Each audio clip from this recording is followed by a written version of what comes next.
হাদি ভাইয়ের উপর সন্ত্রাসীরা গুলি করেছে। গুলি করার দিনই শুক্রবার দিনই সেই হামলাকারীরা ময়মনসিংহের হালুয়াঘাট সীমান্ত দিয়ে ভারতে তারা পাড়ি দিয়েছে।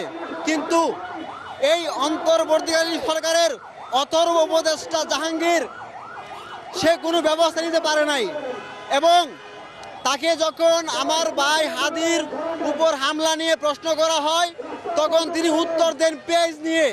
আমি এই জাহাঙ্গীরকে বলতে চাই, আপনার মতো নির্লজ্জ বেহায়া উপদেষ্টা যে কিনা আমার ভাইয়ের উপর হামলা হয়েছে তার প্রশ্নে আপনি জবাব দেন পেঁয়াজের দাম কমেছে এবং আপনি সেই গুস্তের ভিতরে আলু কম আছে নাকি বেশি আছে, পেঁয়াজের দাম কম না বেশি সে নিয়ে আপনি কথা বলেন। এই অথর্ব উপদেষ্টা জাহাঙ্গীরের অনতিবিলম্বে 24 ঘন্টার মধ্যে পদত্যাগ করে এর দায় স্বীকার করে আমার ভাই হাদি ভাইয়ের উপর যারা হামলা করেছে তাদেরকে অনতিবিলম্বে গ্রেপ্তার করে শাস্তি ব্যবস্থা করতে হবে এবং সেই দাবিতে আজকে জাতীয় ছাত্র শক্তি আমরা শাহবাগ ব্লকেট দিয়েছি। যে পর্যন্ত না এই অথর্ব জাহাঙ্গীর পদত্যাগ না করবে এবং আমার ভাই শরীফুল হাদির আসামি গ্রেপ্তার না হবে আমরা লাগাতার কর্মসূচি দিয়ে যাব। হাদি ভাইয়ের উপর যে হামলাটা হয়েছে, খুনি ইতিমধ্যে পালিয়ে দেশ থেকে ভারত চলে গেছে, কিন্তু ইন্টারিম কোথায়? আজকে হাদি, কালকে আমি, কালকে পরশু আপনি।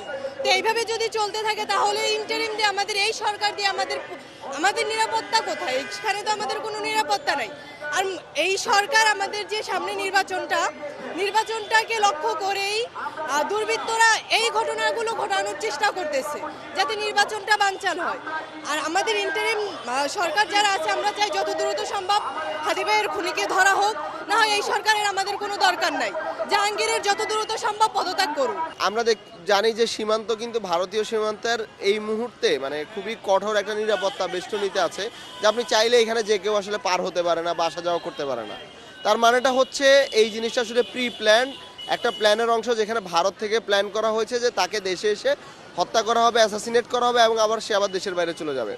এবং এর সাথে যে আমাদের দেশের বিভিন্ন প্রশাসনিক কর্মকর্তারা জড়িত এটাও আসলে অনেকাংশে পরিষ্কার।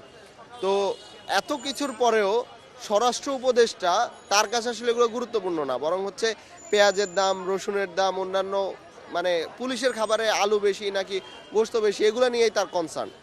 তো এই জন্যই আমরা আসলে এই স্বরাষ্ট্র উপদেষ্টা তিনি আমরা মনে করি পুরোপুরি ব্যর্থ।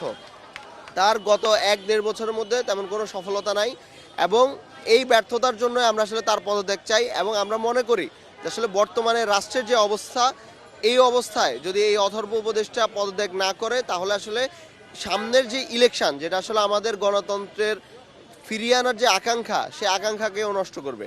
আসলে এই মুহূর্তে এই উপদেষ্টার আন্ডারে একটা সুষ্ঠু নির্বাচন হবে বলে আমি মনে করি না। আমাদের দুইটি দাবির প্রথমটি হচ্ছে